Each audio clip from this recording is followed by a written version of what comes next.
Mwanaume baada ya kupiga mshindo wa kwanza, uume unashindwa kabisa kuweza kusimama, na kama utasimama basi unaweza ukasimama kiulegevu sana, na muda mwingine mwanaume anakuambia dokta, nikiwa nashiriki tendo la ndoa uume unasinyaa kwenye nyeti za mwanamke.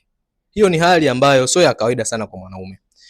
Inakuonyesha kwamba mwanaume una changamoto ya mfumo mzunguko wa damu, na maana mfumo wako ni mbovu ambao unahakikisha hauwezi kufikisha damu ipasavyo kwenye uume. Yawezekana una changamoto ya cholesterol, yawezekana ni stress, yawezekana kuna changamoto kati yako na mwenza wako. Aidha mwanamke wako hajaweza kufanya ujanja kuhakikisha uume wako unaweza kusimama vizuri kabisa. Kama ni wewe mwanaume unapitia hizi dalili, hakikisha unawasiliana mimi ama unaingia moja kwa moja WhatsApp, unaandika programu ama tiba makini niweze kusaidia kuhakikisha uume wako unaweza kusimama vizuri kabisa na kuweza kuhakikisha unaichapa vizuri.